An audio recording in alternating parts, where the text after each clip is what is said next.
بسم اللہ الرحمن الرحیم۔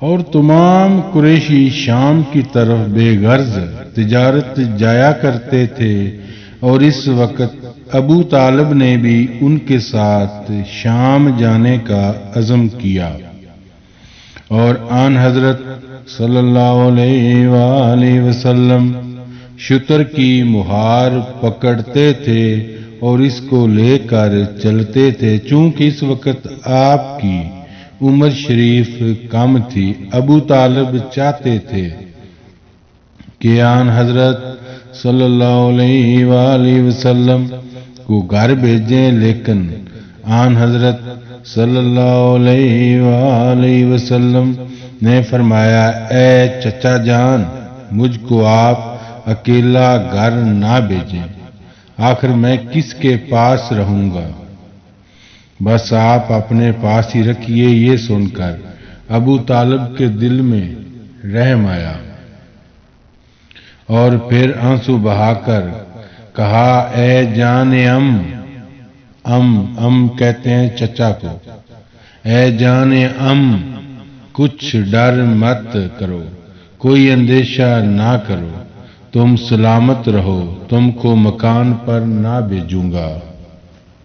پھر ابو طالب نے آن حضرت صلی اللہ علیہ وآلہ وسلم کا ہاتھ پکڑ کر اپنے ساتھ اونٹ پر بٹھا لیا اور دونوں چچا بھتیجے کا کاروان چل دیا۔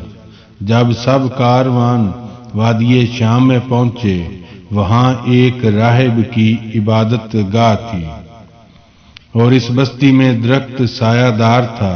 جو قافلہ سوداگروں کا اس راستے سے جاتا تو ضرور اس کے نیچے اترتا، اور اس راہب سرخیش نے تو ریت میں لکھا ہوا پڑھا تھا کہ فلانے روز فلانے وقت ایک پیغمبر مکے سے سوداگروں کے ساتھ یہاں آ کر قیام کریں گے، اور ان کی پشت پر مہر نبوت سے ان سے فیض حاصل کرنا چاہیے۔ اس امید پر حضرت کے آنے کا وہ منتظر تھا، اور اسی وجہ سے جو قافلہ بھی مکے سے آتا وہ سب کی خاطر مدارت کرتا تھا اور سب کو بغور دیکھتا تھا۔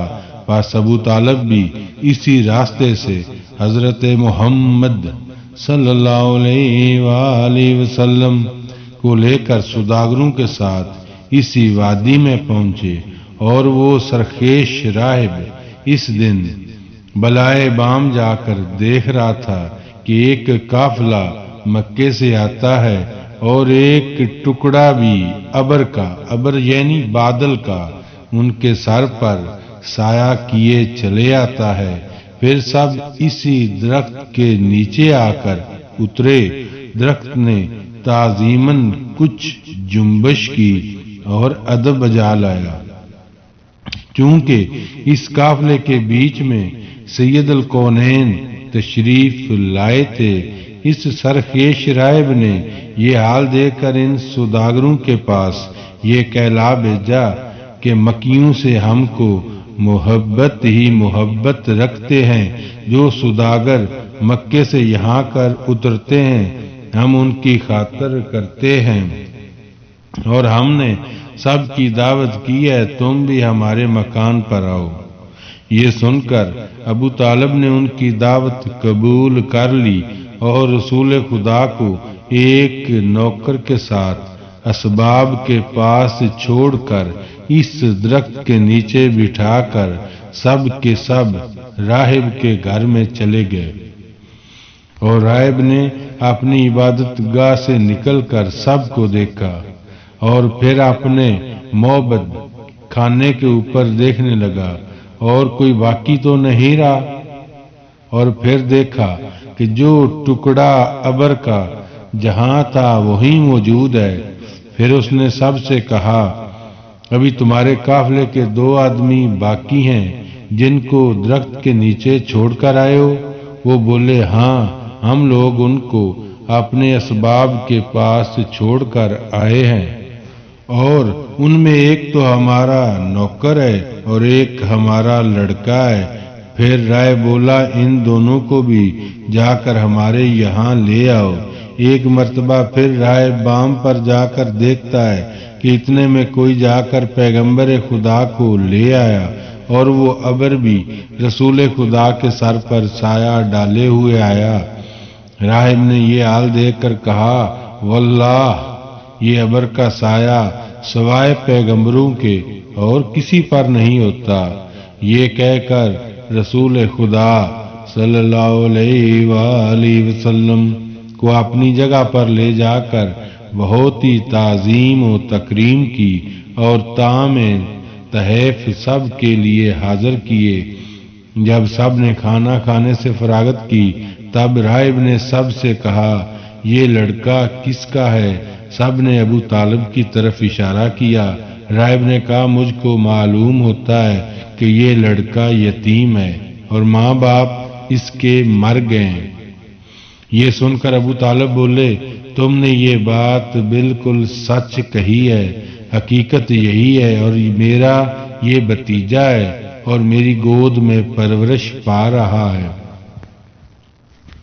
اور پھر راہب نے ابو طالب سے کہا دیکھو میں تم کو خوشخبری دیتا ہوں کہ یہ لڑکا نبی آخر الزماں ہوگا اور اس کے دو کندھوں کے درمیان میں مور نبوت ہوگی، اور میں تم سے کہتا ہوں تم اس کی حفاظت اچھی طرح سے کرنا اور روم اور شام کی طرف اس کو مت لے جانا کیونکہ وہاں ان کے دشمن بہت ہیں، کیونکہ یہودی ان کو مار ڈالنے کو ہر وقت مستعد ہیں، بلکہ ان کا تو نام و نشان لے کر ڈھونڈا کرتے ہیں اور وہ کہا کرتے ہیں کہ ہم جہاں کہیں بھی پائیں گے مار ڈالیں گے۔ یہ باتیں راہب نے ابو طالب سے کہیں اور دست مبارک حضرت محمد صلی اللہ علیہ وآلہ وسلم کا پکڑ کر کہا یہ سید الکونین ہیں اور سب سے بہتر خلائق و زمین و آسمان کے ہیں۔ یہ سن کر ان سوداگروں نے کہا یہ باتیں آپ کو کس طرح معلوم ہوئی ہیں اور یہ کیسے معلوم ہوا ہے کہ یہ پیغمبر آخر الزمان ہے؟ اس نے کہا ان کی صفت جو اس وقت میں ان میں دیکھ رہا ہوں وہ سب میں نے توریت میں پڑھی ہے اور یہی علامت نبوت کی ہوتی ہے جو آپ میں پائی جاتی ہے۔ انہوں نے اس راہب سے پوچھا بتاؤ وہ علامت کیا ہے جس سے تم نے پہچان لیا؟ کہا اس نے کہ تم ان کو چھوڑ کر میرے یہاں آئے ہو اور میں نے دیکھا تمام اشجار اور جمادات نے ان کو سجدہ بھی کیا اور جتنے نباتات اور حیوانات اور حجر اور درخت ہیں وہ سجدہ سوائے خداوند قدوس کے اور کسی کو نہیں کرتے مگر پیغمبروں کو تعظیم کرتے ہیں، اور تم یقین جانو کہ یہ پیغمبر برحق ہے۔ سب کے سب اس گفتگو میں شریک تھے۔ اس قافلے میں سے 7 آدمی اجنبی اچانک راہب کے معبد خانے کے دروازے پر کھڑے ہوئے۔ ان سے پوچھا کہ تم سب کون ہو اور کہاں جاؤ گے؟ بولے کہ ہم سب ملک روم سے آتے ہیں اور بادشاہ روم نے ہم سب کو بھیجا ہے۔ وہ کہنے لگے ہم سب نے سنا ہے پیغمبر آخر الزمان کا مکے میں خروج ہوا ہے۔ ہم سب ان کو پکڑ کر بادشاہ کے پاس لے جائیں گے اور پھر ان کو مار ڈالیں گے۔ ہم لوگ ان کو دریافت کرنے کو آئے ہیں۔ راہب نے یہ سن کر کہا بےہودہ رنج اٹھاتے ہو، تم ان کو ہرگز نہ مار سکو گے کیونکہ خدا ان کا حافظ و ناصر ہے۔ پس راہب نے یہ بات کہہ کر ان کو مکے کی طرف بھیجا اور کہا تم بہت آرام سے چلے جاؤ اور تم کیوں ناحق آئے ہو؟ اور پھر ابو طالب سے کہا کہ تم اس لڑکے کو شام اور روم کی طرف مت لے جاؤ، یہ بہتر ہے کیونکہ وہاں کے یہودی تم کو اذیت پہنچائیں گے۔ یہ سن کر ابو طالب پھر رسول خدا کو مکے میں اپنے گھر واپس لے آئے۔ اس کو میں اسی پر اتنے ہی واقعے کو اکتفا کرتا ہوں۔ بیان دوسری دفعہ چاک کرنا سینہ مبارک آن حضرت کا اور نکاح کرنا ختیجہ الکبریٰ سے اور اقوال و افعال آن حضرت صلی اللہ علیہ وآلہ وسلم کے قبل نکاح کے جو وقوع میں آئے تھے۔ ایک روایت میں ہے کہ جب سن مبارک آن حضرت صلی اللہ علیہ وآلہ وسلم کا 10 برس کا ہوا، ایک دن اتفاقیہ بطور گل گشت میدان کی طرف تشریف لے گئے۔ اس وقت 2 فرشتے بطور آدمی آن حضرت صلی اللہ علیہ وآلہ وسلم کے سامنے آئے۔ آن حضرت فرماتے ہیں کہ ان کے چہرے نورانی تھے اور ایسی شکل میں نے کبھی نہیں دیکھی تھی، اور جو خوشبو ان کے بدن سے آتی تھی اس جیسی خوشبو مشک و عنبر عطریات میں بھی نہ تھی، اور ان کے کپڑوں کی جو صفائی تھی وہ دنیا کی کسی چیز میں نہ تھی۔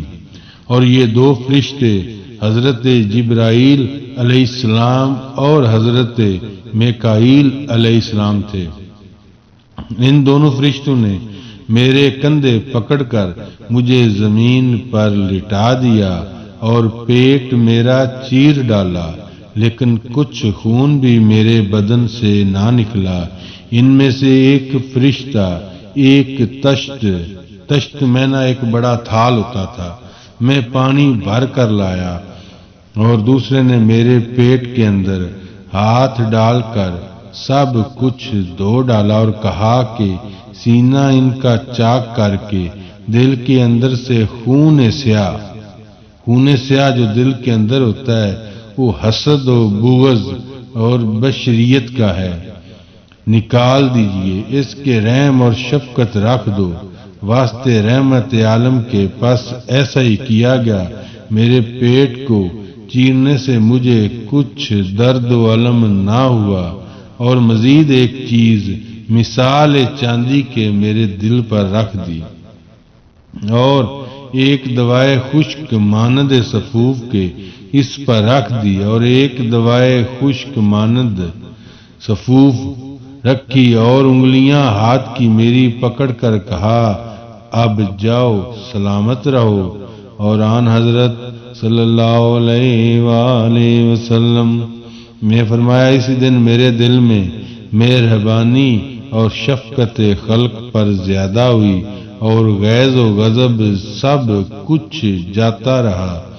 اسی وجہ سے دوسری مرتبہ دل مبارک حضرت محمد صلی اللہ علیہ وآلہ وسلم کا چاک کر کے پاک و صاف کیا اور گندے خیالات سے محفوظ رکھا، اور اس کے بعد آن حضرت صلی اللہ علیہ وآلہ وسلم نے مکان پر جا کر اپنے چچا ابو طالب سے اس حقیقت کا تذکرہ کیا، اور یہ باتیں سن کر ابو طالب نے لوگوں سے مخفی رکھا، کسی کو اس بارے میں کچھ نہ بتایا، اور آن حضرت صلی اللہ علیہ وآلہ وسلم سے کہنے لگے اے میرے پیارے بھتیجے، میں تم سے کچھ کہنا چاہتا ہوں مگر پھر مجھے شرم آتی ہے۔ یہ بات سن کر آن حضرت صلی اللہ علیہ وآلہ وسلم نے فرمایا اے چچا جان، جو آپ کے دل میں ہے وہ دل کھول کر کہیے، اور میں تو آپ کے برخوردار کے برابر ہوں۔ پھر ابو طالب نے کہا کہ تمہارے باپ تو مر گئے اور تمہاری ماں بھی مر گئی ہیں، اور دونوں کوئی چیز بھی نہیں چھوڑ گئے، اور میرے پاس بھی دولت نہیں ہے کہ تم کو کہیں بیاہ دوں۔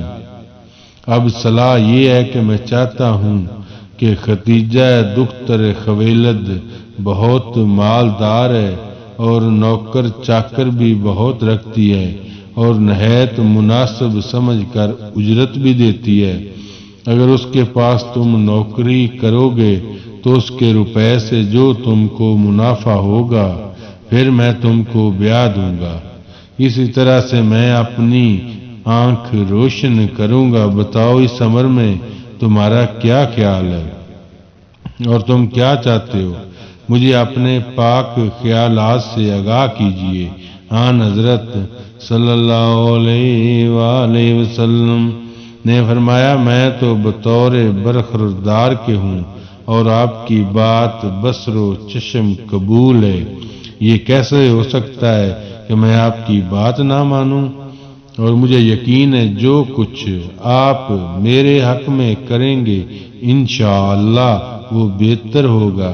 پھر ابو طالب نے آن حضرت صلی اللہ علیہ وآلہ وسلم کو لے کر خدیجۃ الکبریٰ کے در پر گئے۔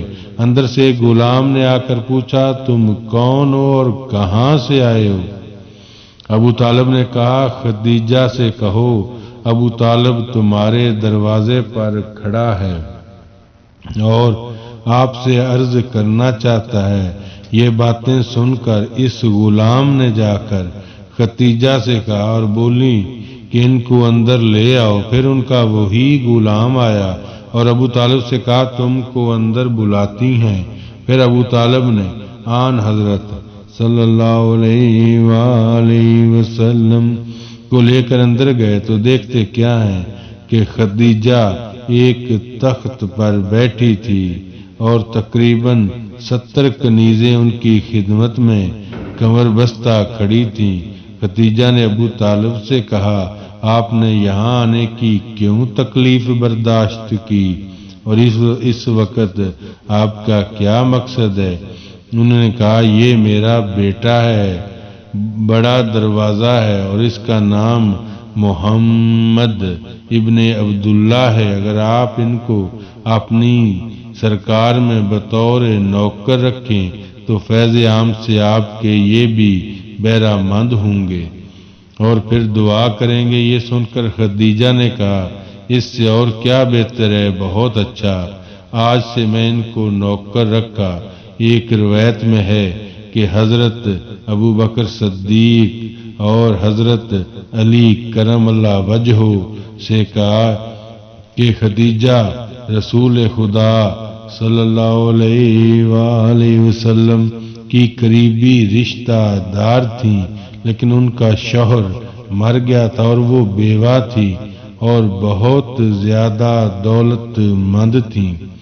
اسی وجہ سے وہ ہر سال تاجر لوگوں کو مال و اسباب دے کر شام و بصرہ کی تجارت کو بھیجتی تھیں اور ان کا ایک غلام میسرہ نامی تھا اور اس کو انہوں نے آزاد کیا تھا اور تجارت کے واسطے ان کو بھیجتی تھیں اور باقی جتنے نوکر خدمت گار تھے سب اس کے حکم کے تابع تھے۔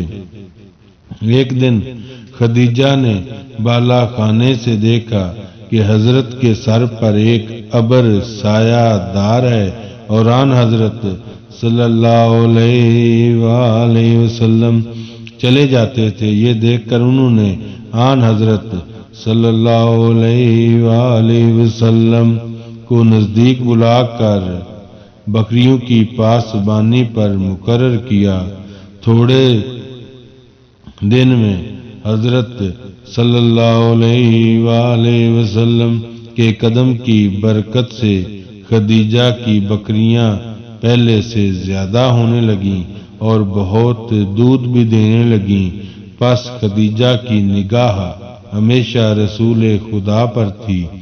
وہ ہر روز دیکھتی تھی ایک ابر آ کر آن حضرت صلی اللہ علیہ وآلہ وسلم کے سر مبارک پر سایہ ڈالے ہوتا ہے اور جب آن حضرت صلی اللہ علیہ وآلہ وسلم چلتے تو ہر درخت و جمادات السلام علیک یا رسول اللہ کہتے ہیں۔ اس کے علاوہ اور بھی کرامات علامات کتاب تریت میں دیکھ کر کہتے ہیں کہ جوان قوم قریش میں یہ بڑا بزرگ ہوگا اور آپ چونکہ بہت زیادہ دیانتدار، امانت دار اور راست گفتاری میں مشہور و معروف تھے، اس لیے آپ کو محمد صلی اللہ علیہ وآلہ وسلم محمد امین کہتے تھے۔ جب سن شریف آپ کا 20 سال کا ہوا تو آن حضرت صلی اللہ علیہ وآلہ وسلم سے پوچھا کہ تم اس سال میرے غلام میسرہ کے ساتھ ملک شام کی طرف تجارت میں جا سکو گے؟